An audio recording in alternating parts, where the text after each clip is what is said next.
सुंदर बना तो भगवान ने बंदर बना।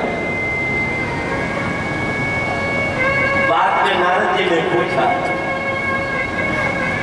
प्रभु मैंने कहा था कि सुंदर बना दे तो बंदर क्यों बना? तब भगवान ने कहा, नारद जी तो आपके कहने के अनुसार थोड़ी देर के लिए सुंदर बना देते तो आपका विवाह विष्णुनी से हो जाए, और विवाह होने के बाद व्यक्ति बंदर ही बन जाता, दो पांव खुद का दो पांव का। और रामायण में भी चौपाई क्या नारी दिवस नर सकल रामायण के बड़े ही मर्मक होते। तो रीवा नरेश ने पूछा, महाराज ये चौपाई गलत है, स्त्री के बस में सब है, कोई ना कोई तो बताओगा ये चौपाई गलत है।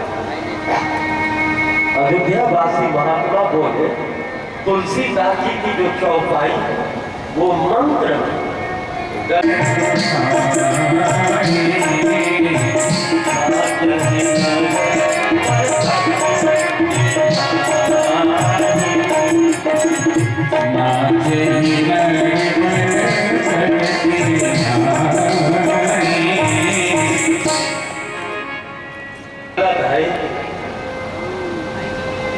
हमको विश्वास नहीं हो रहा है, रीवा नरेश बोले, तो मती भई हो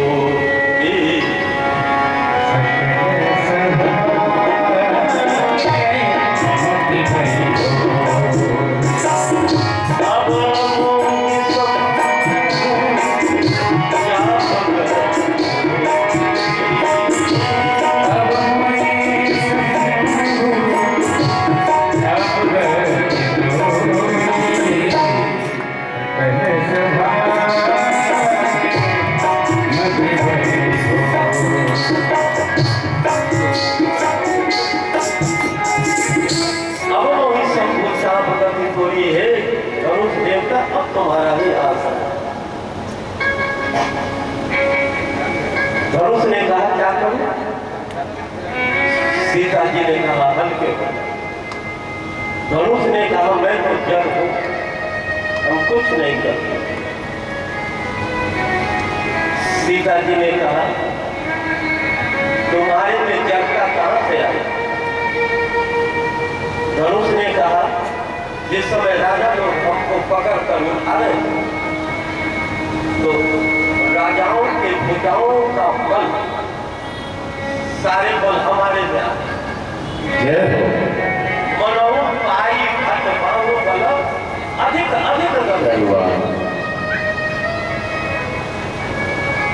क्योंकि राजा लोग इतने हल्के जो उठे बिना मान नहीं रहे, और धनुष इतने वजनदार है कि धनुष उठ नहीं रहा।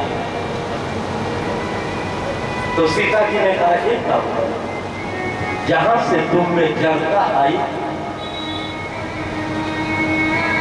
उस जड़ता को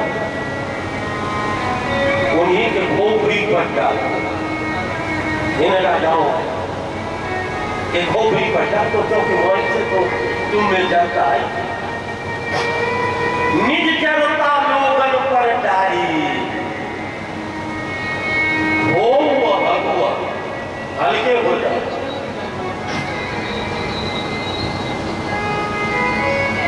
धनुष ने पूछा कितने हल्के हो जाओ?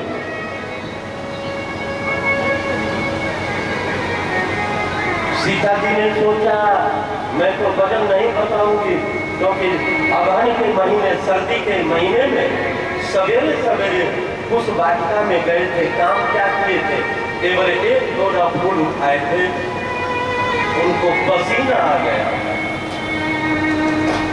आज तिलक सर्व बिंदु सुहाए, सर्व बिंदु माने पसीना, इतने सुकुमार।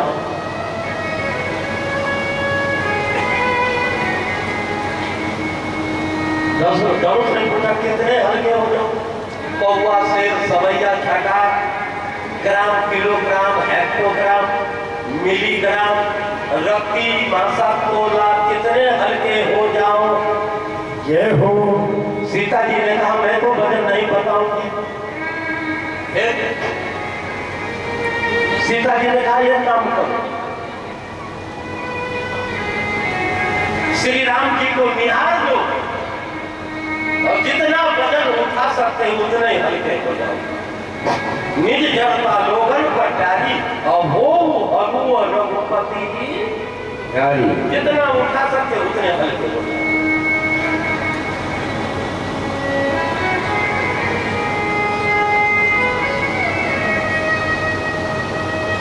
अब धनुष टूटेंगे।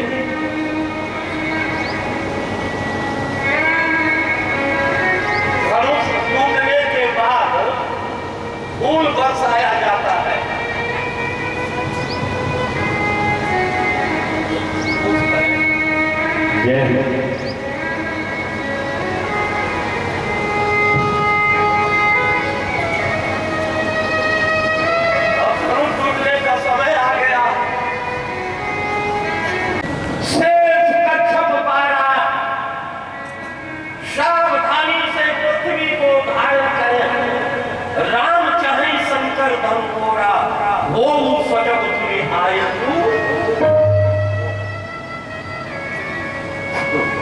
उसके बाद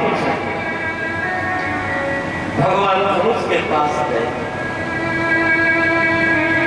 और धनुष तोड़ने से पहले मन ही मन गुरुदेव को प्रणाम किया। कहा कि आपने आशीर्वाद दिया था सुफल मनोरथ हो तुम्हारे, वो दिन आ गया। गुरु ही प्रणाम मन ही मन की अति लाभ उठाए जय हो। भगवान ने धनुष को उठा लिया। उसके बाद तेही शर्मा राम धनु को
शंकर जी का जो धनुष है वो जहाज है, भगवान का बाहों का बल है,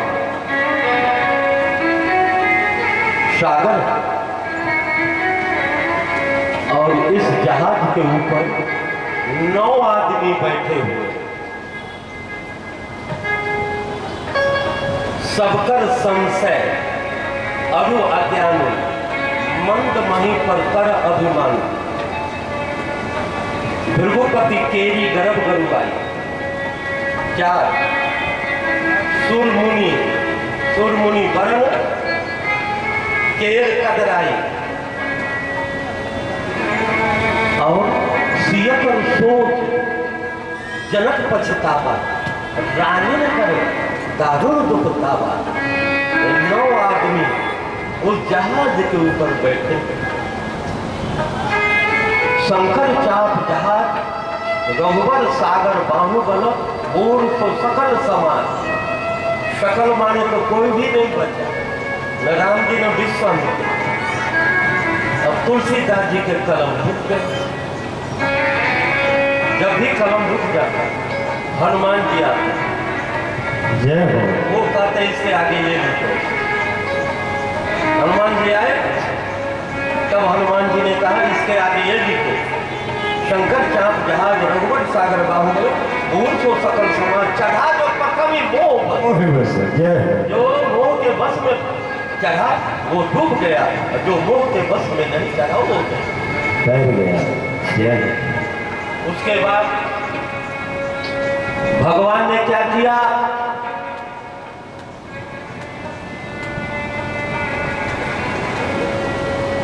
इसी कर्म में एक अर्थ बता कि राम जी का विवाह अगहन में हो।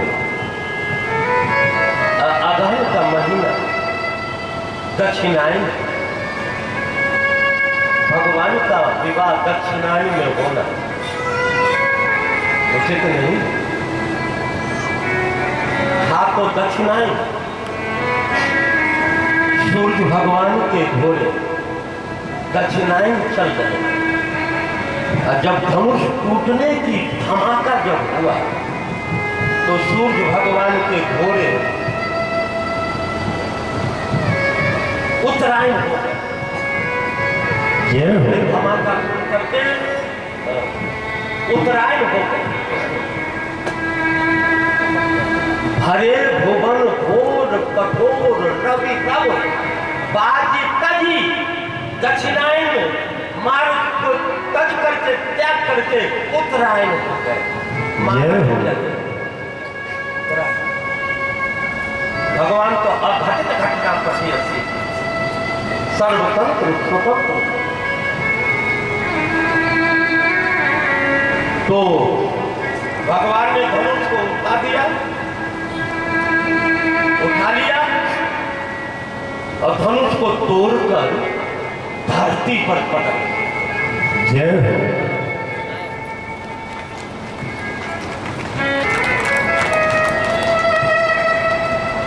किसी ने धनुष से पूछा, धनुष आज सभी प्रसन्न हैं, अकेले तुम दुखी हो गए। बोले क्यों? क्योंकि तुम टूट गए इसलिए दुखी हो गए, बाकी सभी प्रसन्न हैं।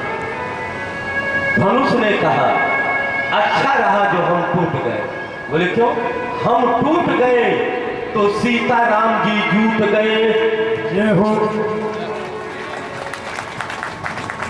अगर हम ना टूटते तो सीताराम जी नहीं टूटते। किसी ने धनुष से पूछा, धनुष तुम टूट गए लेकिन डोरी क्यों नहीं टूटी? धनुष ने कहा मुझसे गलती हो गई और डोरी से सही हो गई। लेकिन कैसे? जिस समय भगवान ने हमको खींचा तो मैं दूर हो गया भगवान से, इसलिए टूट गया। डोरी प्रभु के हृदय के पास आ गई, इसलिए डोरी बच गई। जय हो। जो भगवान से दूर होगा वो तो गड्ढे में जाएगा, जो भगवान के शरण में होगा वो बच जाएगा। सुखी नीन जह नीर अदाता और जिमी हरि शरण न एको बाधा। किसी ने धनुष से पूछा कि तुम दो टुकड़े क्यों हो गए? धनुष ने कहा इसलिए कि चरण भी तो दो है, एक माता जानकी जी का और एक प्रभु श्री राम जी का। तो हम दो टुकड़े इसलिए हो गए, एक रूप से माता जानकी जी के चरणों में पड़ा है,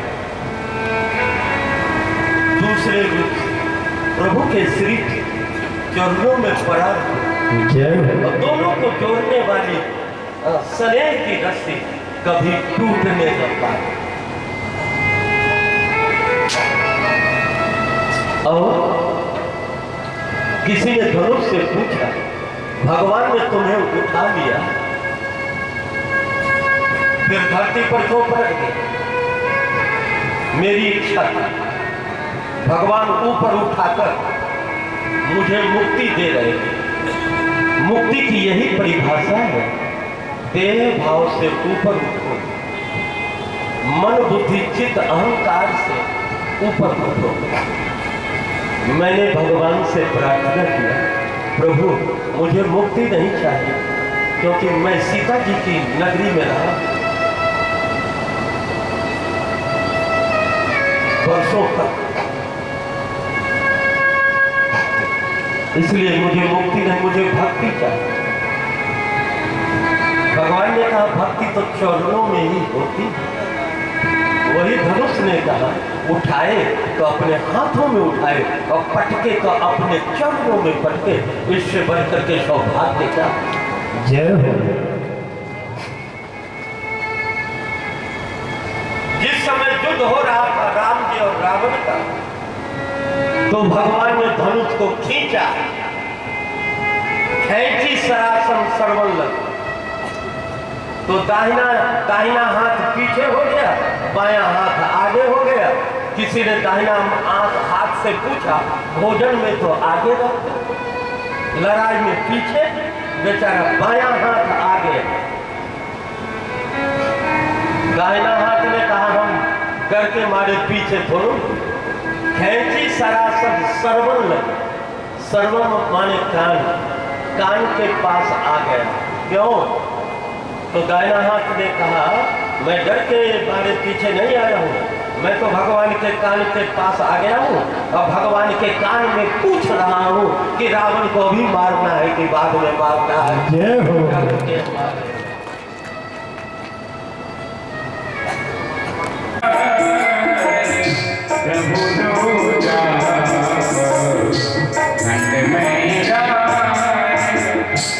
दो विवाह संपन्न हुए उस वाटिका में, मानसिक विवाह और टूटत ही धन भयो विवाह। जय हो तीसरा अब जयमाल विवाह।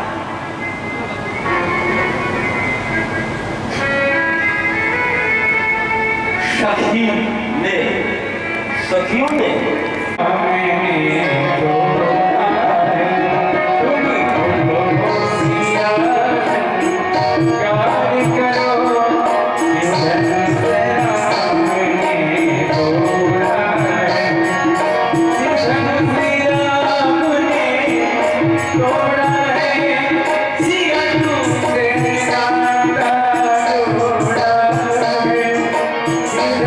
you.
विवाह का प्रसंग नहीं सुना सकते, क्योंकि 4 बज गए, अभी 3 प्रसंग बाकी। एक जयमाल का प्रसंग और दूसरा परशुराम बाबा और तीसरा जय हो। तो ये दूत अयोध्या आए।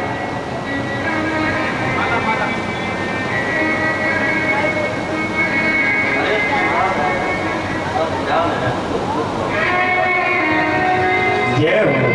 जयमाल का व्याख्या होगा। कल विवाह का कार्यक्रम। जय हो। आज जो ये धनुष का प्रसंग जयमाल परशुराम संवाद आ गया, आज वो करेंगे, कल विवाह का प्रसंग होगा।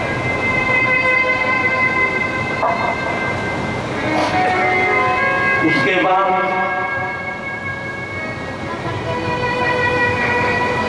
सखियों ने सीता जी से कहा, प्रभु के गले जयमाल। अच्छा, जयमाल काहे के है वो भी बता।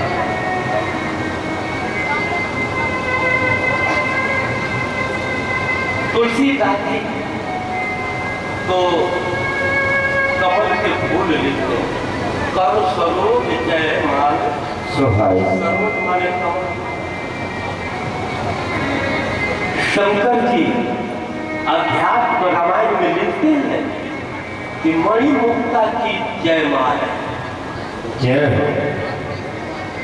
जागवत जी सत्योपाख्यान में लिखते हैं कि महुआ के फूल के जयमाल। जय हो। काग भुसुंडी जी भुसुंडी रामायण में लिखते हैं कि कमल के फूल के जयमाल। जय हो।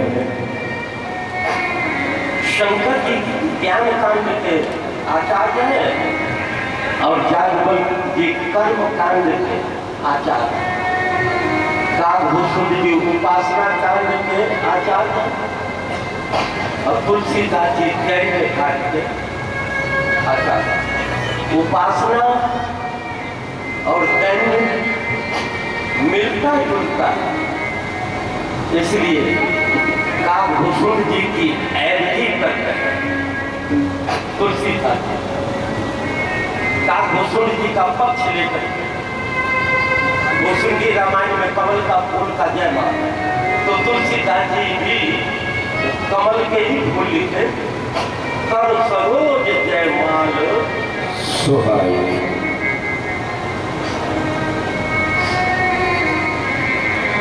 चतुर सखी लखा लखी कहा बुझाई, अब परिणाम जयमाल सुहाई। सीता जी जयमाल लेकर खड़ी और भगवान 6 इंच सीता जी से पूछे, और किरीट मुकुट भी है, वहां तक हाथ नहीं पहुंचा। बहुत देर हो गई, बाहू में पीड़ा होने, सखियों ने कहा कि जरा झुक जाइए, फिर झुका। भगवान बोले, मैं चक्रवर्ती सम्राट अयोध्या के राजकुमार किसी राजकुमारी के सामने सिर नहीं झुका। तो सखी विनती कर रही है कि सिर झुका। जयमाल की भजन आप लोग झुक गई झुक गई थोड़ा सा सिया हमारी छोटी सिया हमारी छोटी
प्रार्थना करूं, जोर से ताली हो जाओ।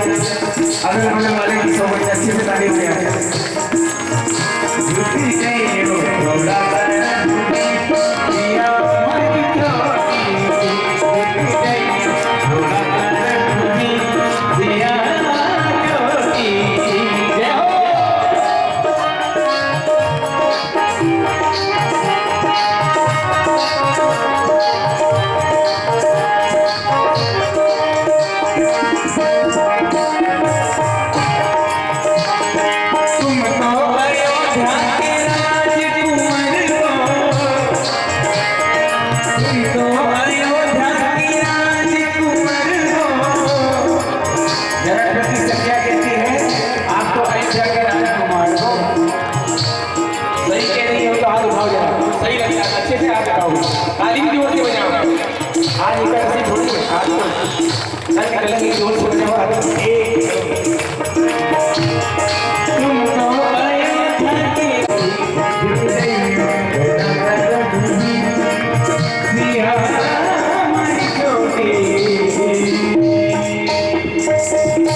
जय हो।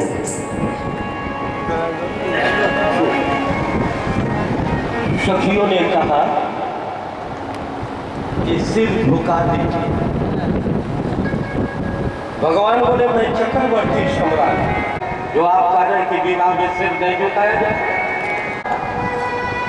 कौन कौन अवतार हो मीन कमठ सुकर न रहे, पावन परशुराम बपु धरी। मीन भगवान तेरा परा हो तो बता दो, कछुआ भगवान, कच्छप भगवान तेरा परा हो तो बताए।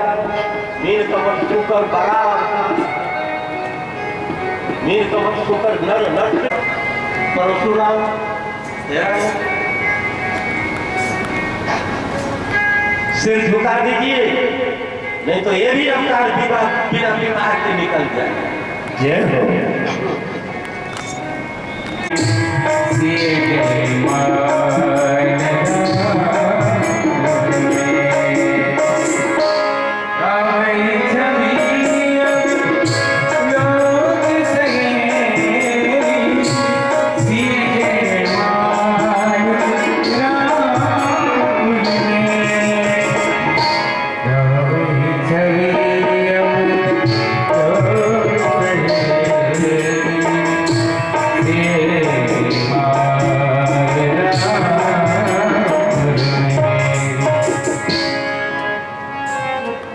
जयमाल की गीत गा रही है सखियां, गावई छवि अब लोग की सहेली। सिय जयमाल राम उर में। जय हो। यही गीत गा रहे हैं। सीता जी ने राम जी के गले में जयमाल गा, बार बार गा रहे। सिय जयमाल राम उर मेरी, सीता जी ने राम जी के गले में जयमाल डाल दिया। सिय जयमाल राम उर मेरी। 15 बार बोला। राम जी को संदेह हुआ, कहीं माला डाल तो नहीं दिया, हम देख न पाए। बार बार बोल रहे, जरा देखो, जरा सिर झुका करके देखो कि माला कहीं डाल तो नहीं दिया। सही भगवान सिर झुका करके माला देखने लगे, इतने में सीता जी जयमाल।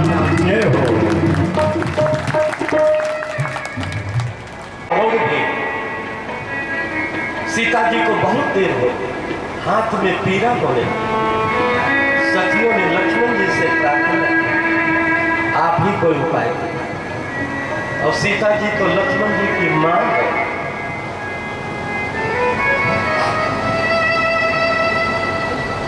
मां का कष्ट देख नहीं तो लक्ष्मण जी प्रभु के सिर चरणों में साष्टांग दंडवत किया, गिर पड़े। तो भगवान लक्ष्मण जी को उठाने के लिए जैसे ही झुके, वैसे सीता जी जयमाल डाली। जय हो। रघुवर उर जयमाल, देखी देव बरसाई सुमन। देवता लोग फूल बरसाए।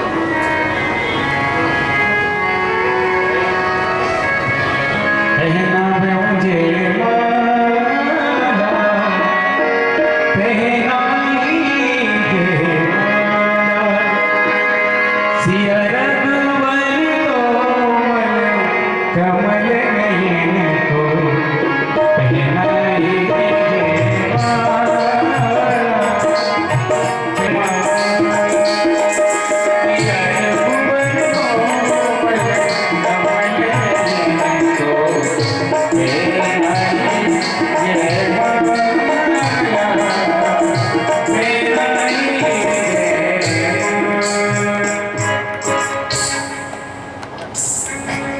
बाद सखी कहानी प्रभु पद बहु सीता। सखियों ने तो औतम प्रिय करके सोचती करी नहीं पद पद पाना। ऐसा कि याद आता कि प्रभु के चरणों में जादू है, पत्थर में चरण स्पर्श कर दिया तो सुंदर स्त्री बन गई। कहीं मैं पाँव छूंगी और अंगूठी के पत्थर पे लग सक गए प्रभु के चरणों में तो दूसरी सौत खड़ी हो जाएगी। और आप सबको अपने मुखारबिंद से आशीर्वाद वचन सुनाएंगे। आप सब दीर्घायु जिए, अच्छे विचार रखें, धन धाम से परिपूर्ण रहे और सदा सुखी रहे। जय हो। भगवान जानकी नाथ जी को नमन। हमारे आराध्य देव हनुमान जी महाराज को नमन। विराजमान सभी संत महात्माओं को नमन। व्यासपीठ पर विराजमान परम पूज्य घनश्याम दास जी महाराज के पावन श्री चरणों में नमन। आप सभी भक्तगण जिनके हृदय में परमपिता परमात्मा विराजमान है, आप सभी को नमन। गुरु पूर्णिमा के पावन अवसर पर संत महात्माओं की पुण्यतिथि पर बहुत ही सुंदर आयोजन सियाराम बाबा के बगीचे में हो रहा है। महामंडलेश्वर परम पूज्य श्याम सुंदर दास जी महाराज का पावन पवित्र संकल्प है और ये सौभाग्य है हमारा सुजानगढ़ का। वर्षों से हम देख रहे हैं कि हमारे सुजानगढ़ में संत महात्माओं की बगीचियां हैं, लेकिन इस तरह के आयोजन नहीं होते थे गुरु पूर्णिमा पर। तो मैं कोटि कोटि नमन करता हूँ परम पूज्य श्याम सुंदर दास जी महाराज को, जिन्होंने गुरु परंपरा को जीवित कर दिया सुजानगढ़ में। और हम सबको ऐसे दिव्य महात्माओं के दर्शन होते हैं और उनके मुखारबिंद से कथा सुनने का भी अवसर मिलता है। संत समागम हरि कथा तुलसी दुर्लभ दोल, और दोनों चीजें मिल रही है। संत समागम भी हो रहा है और भगवान की कथा सुनने का अवसर भी मिल रहा है। और ये हर जगह लिखा है, आप सब पढ़ते हैं, आप सब लोग भक्तगण हैं, मुझसे ज्यादा जानते हैं कि कहा गया है कि करोड़ों जन्मों के पुण्य उदय होते हैं तब भगवान की कथा मिलती है। ये साधारण नहीं है। बताइए सुजानगढ़ में इतने लोग थोड़े जो आप जितने हम सब बैठे हैं, 1.25 लाख के करीब आबादी है और इसमें से हम 200, 300, 400 लोग यहाँ पर आते हैं। उसके कारण एक ही है कि हमारे ऊपर भगवान की कृपा है।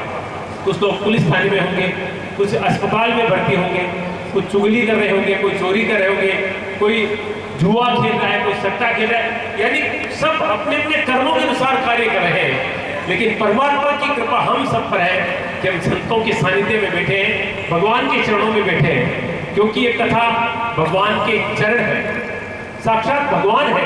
भागवत जी को भगवान कृष्ण का वांग्मय स्वरूप कहा जाता है, तो रामचरितमानस जी को भगवान राम का ये वांग्मय स्वरूप माना जाता है। अभी महाराज जी कह ही रहे थे कि जिन पर भगवान की कृपा होती है वो भगवान के हृदय के पास रहते हैं। धनुष का उदाहरण दिया कि कान तक खींचा धनुष को, तो जब धनुष को खींचते तो हमारा जो हाथ है वो हृदय के पास आ जाता है। ऐसे ही एक बहुत उदाहरण देना चाहूंगा मैं आपको। एक मछुआरा होता है, आप लोग तो कम देखते होंगे क्योंकि हमारे क्षेत्र में नदी नहीं है, तो हम मछुआरों को ज्यादा नहीं देखते। आजकल मोबाइल सबके पास है, टीवी पर हम देखते हैं कि मछुआरा जो जाल फेंकता है तो पूरी ताकत लगाकर फेंकता है नदी के अंदर, और जितना दूर फेंक सकता है उतनी दूर फेंकता है। अब देखिए उसमें जब वो जाल फेंकता है तो मछलियां जो दूर होती है वो सारी उस जाल में फंस जाती है, लेकिन मछुआरे के पैरों के पास जो मछलियां होती है वो बच जाती है। इसे आप क्या समझे कि जो भगवान के चरणों के पास रहता है वो तो बच जाता है, और जो मोह माया के जाल में फंसा रहता है वो जाल में फंस ही जाता है। तो ठीक वैसे ही है कि इस कथा के और इन संतों के जितने करीब रहेंगे, मोह माया के जंजाल से बचे रहेंगे और जीवन में शांति रहेगी। मैंने कल भी कहा था, न गाड़ी में, न बंगले में, न बेटों में, कुछ में भी सुख नहीं है। बेटे भी अलग होते हैं, बहुएं झगड़ा करती है तो दुख होता है, घर में मरम्मत या कुछ गड़बड़ हो जाती तो हमें परेशानी होती है, पंखा खराब हो जाए तो दिक्कत, कूलर खराब हो जाए तो दिक्कत। यानी हर चीज ऐसी है जो खराब हो जाती है और हमें परेशान करती है। हम मिठाई की उदाहरण ले लीजिए, आप रसगुल्ला खाइए, पहला रसगुल्ला खाएंगे बहुत अच्छा लगेगा, दूसरा तीसरा चौथा, एक स्टेज ऐसी आएगी जब आप देखना भी पसंद नहीं करेंगे, अरे दूर हटो। ये स्थिति होती है, कितनी कोई चीज हो जाए, लेकिन परमात्मा का नाम ऐसा है जो जितनी बार लेंगे उतना आनंद आएगा। ये इसका उदाहरण है कि जो सत्य कोई चीज है वो परमात्मा का नाम है। बहुत सुंदर कथा महाराज जी सुना रहे हैं, इसलिए महाराज जी बार बार इशारा कर रहे थे, लेकिन मैं बीच में नहीं बोलना चाहता था क्योंकि कथा सुनने के लिए, लेकिन चलो मेरा कर्तव्य है भाई। इस धरती पर इस सृष्टि में पहले पत्रकार कौन हुए थे पता है? नारद जी पत्रकार थे। हम तो नारद की योनि के हैं। तो नारद जी क्या करते थे? लोगों को जगाते थे। तो महाराज जी कह रहे हैं कि आप भक्तों को जगाइए ताकि ये आयोजन सफल हो जाए। हम कोई ऐसा नहीं करेंगे अगर इस कथा में हम सहयोग करें, कोई ऐसा नहीं है। परमात्मा ने हमें अगर धन दिया है तो अच्छे कार्य के लिए दिया है। अब पेट तो सभी भरते हैं, कुत्ता भी पेट भरता है, गधा पेट भरता है, घोड़ा, सब कोई पेट भरता है, लेकिन ये सामर्थ्य केवल भगवान ने इंसान को दिया है कि वो अच्छा कर्म करे, अपना भी पेट भरे, संतों का पेट भरे, जीव मात्र का, पक्षियों का, सबका पेट भरे। तो ये जो सत्संग है, ये कथाएं हैं, उसका आयोजन संत कर सकते हैं, लेकिन उसको पूरा हम लोग कर सकते हैं क्योंकि हम व्यापार करते हैं, धन अर्जित करते हैं। और पवित्र धन वही है जो भगवान के नाम में लगता है, जो पवित्र कामों में लगता है, जो दान अच्छे कार्यों में लगता है, वही पवित्र होता है। और ज़्यादा बताने की आवश्यकता नहीं, मैंने कल कड़ी कड़ी बातें आपको बता दी थी कि सत्य एकदम एक भी बात झूठी नहीं है, और आप लोग सब जानते भी हैं। अभी हनुमान जी की बहुत अच्छी बात महाराज जी कह रहे थे। देखिए, अभी महाराज जी ने कहा कि रामचरितमानस का एक एक जो दोहा है वो मंत्र है, और हनुमान चालीसा कितनी सुंदर कृति है तुलसीदास जी महाराज की। तो रामचरितमानस से पहले हनुमान चालीसा का है जो कोई भी कर सकता है। रामायण हम नहीं पढ़ सकते पूरे, नवरात्रा में मैं भी करता हूँ, आप लोग भी करते हो, नवपारायण बहुत टाइम लगता है और बहुत मेहनत करनी पड़ती है, लेकिन हनुमान चालीसा तो बैठे बैठे हम कर सकते हैं। तो आपको पता है हनुमान चालीसा की रचना कैसे हुई थी? जानते हैं कोई लोग? आप जेल में तुलसीदास जी महाराज ने जेल में हनुमान चालीसा को लिखा। तुलसीदास जी महाराज से जो जब रहते थे काशी विश्वनाथ में, तो बहुत भक्त लोग उनको, सब उनको भगवान के रूप में मानते थे, और सच में भगवान का अवतार थे तुलसीदास जी महाराज। ऐसी कथा कोई लिख सकता है? ये जो कथा सुना रहे हैं अमृत के समान हमें लग रही है। तो जब तुलसीदास जी महाराज एक बार जा रहे थे काशी में, तो एक महिला जो है उसका कोई बच्चा मर गया था, तो वो सड़क पे गिरा, मर गया। तो तुलसीदास जी निकलने लगे, तो उस महिला ने तुलसीदास जी के चरण पकड़ लिए गिरकर चरणों में, बोले आप मेरे बेटे को जिंदा कीजिए, मर गया। तुलसीदास जी ने कहा ये मर गया, मैं जिंदा कैसे कर सकता हूँ? बोले नहीं, आप कर सकते हो। उस महिला को तुलसीदास जी पर इतना भरोसा, जैसे हमें व्यास जी पर भरोसा है कि हम जो मांगे आपकी कृपा से मिल सकता है। तो महिला ने कहा कि नहीं, आप कर सकते हो। तो तुलसीदास जी परेशान हो गए, वो रोने लगी, भीड़ इकट्ठी हो गई। तब तुलसीदास जी ने सोचा कि अगर ये नहीं हुआ तो भगवान का नाम बदनाम हो जाएगा, क्योंकि ये उसको भरोसा मेरे पे नहीं है, भगवान पे है। तो तुलसीदास जी ने भगवान राम से प्रार्थना की कि भगवान कैसी दुविधा है, मैं क्या करूं? इतने वो बच्चा खड़ा हो गया। उधर से अकबर के सैनिक जा रहे, सत्य कथा है, कोई हजारों साल पुरानी नहीं है, ये इसी कलयुग की कथा है। तो अकबर के राज्य तो हम जानते हैं, आज भी फतेहपुर सीकरी, दिल्ली, ये सब अकबर के साम्राज्य क्षेत्र है। तो सैनिक जा रहे थे, उन्होंने देखा कि साधारण सा ये साधु है, उसने बच्चे को जिंदा कर दिया। वो सैनिक गए सीधे अकबर के पास और जाके बोले कि महाराज आज तो चमत्कार हो गया। बोले क्या हुआ? बोले एक साधारण सा एक बूढ़ा व्यक्ति साधु सा लग रहा था, उसने बच्चे को जिंदा कर दिया। तो अकबर को विश्वास नहीं हुआ, कैसे हो सकता है? बोले बिल्कुल हुआ महाराज, हमने आंखों से देखा है। बोले पकड़ के लाओ उसको। तो गए उसके पास, जाके बोले कि आप कौन हो? बोले मैं तुलसीदास हूँ। बोले आपको अकबर महाराज ने बुलाया है, राजा ने बुलाया। तो तुलसीदास जी ने कहा मेरे राजा तो राम राजा है, मेरे कोई राजा नहीं है, मेरा राजा तो एक ही राम राजा सरकार। बोले नहीं, चलना पड़ेगा आपको। तो पकड़ कर ले जाने लगे। तुलसीदास जी ने कहा कि सभ्यता रखो, मैं चल रहा हूँ। तो तुलसीदास जी आगे हुए, वो सारे सैनिक पीछे पीछे चल रहे हैं। एकदम सत्य कथा आप सर्च कर सकते हैं गूगल पे, हर चीज जो है वो मिल जाती है। अब वो पहुंचे, वहां पर पहुंचे तो खड़े हो गए सामने जाकर। अकबर ने कहा तू बदतमीज आदमी है, मैं राजा हूं, मेरे सामने तू प्रणाम नहीं कर रहा है। तो तुलसीदास जी ने कहा कि मेरा सर एक ही जगह झुकता है, मेरे भगवान राम के अलावा मैं कहीं सर नहीं झुकाता। राजा पूरी धरती का एक ही है, राम, उसके अलावा कोई राजा नहीं है धरती पे।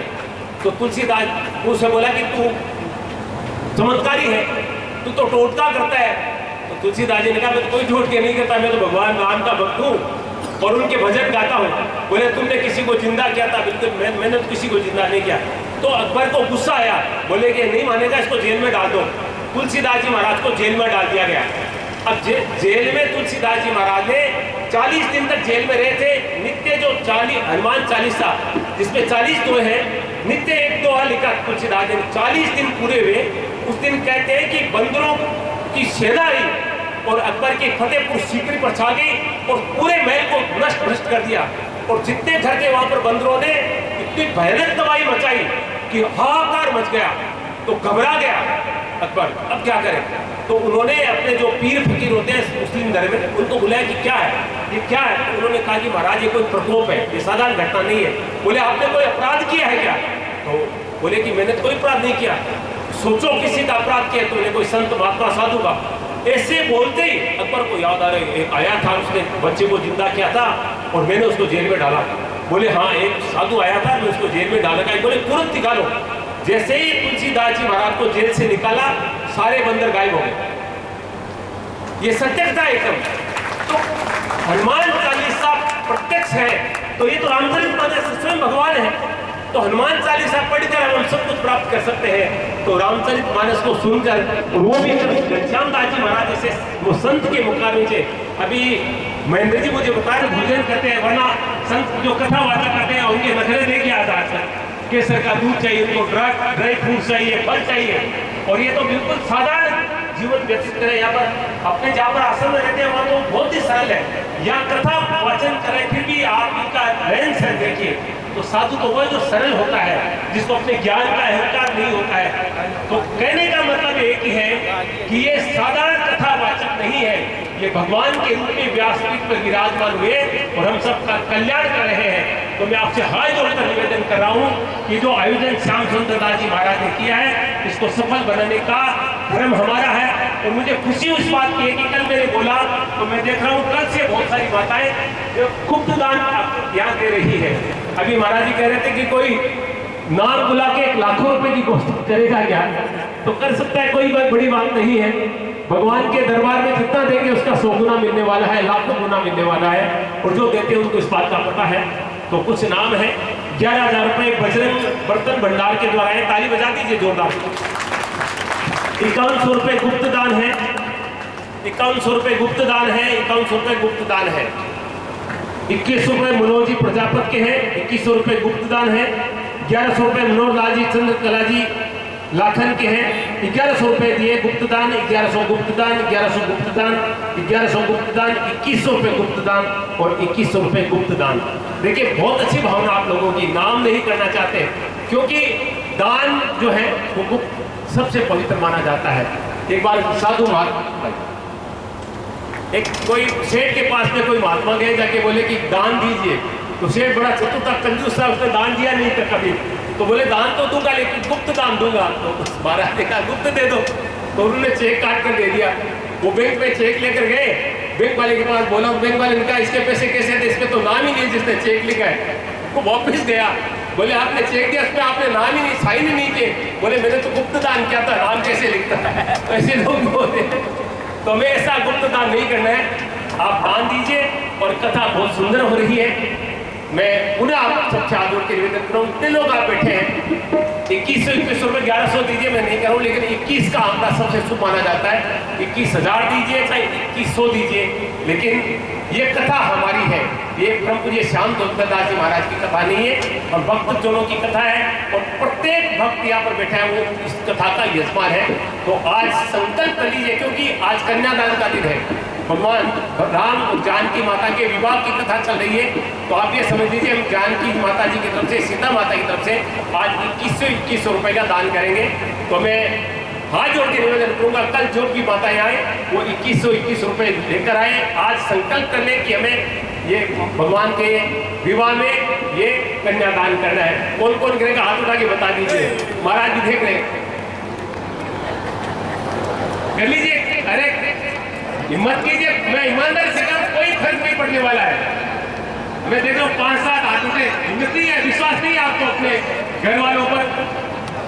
करिए एक बार हिम्मत करके, और मैं गिनता हूँ कितने हाथ ऊपर होते हैं 2100 रुपये वाले।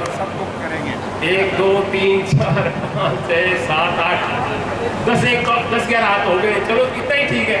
और घर जाके कर सकते हैं, या सबके सामने नहीं, क्योंकि आप मुफ्त दान देना चाहते हैं तो दिखाना नहीं चाहते महाराज की हम करेंगे, इसलिए गुप्त है सबके मन में, सभी करेंगे। तो बहुत बहुत धन्यवाद।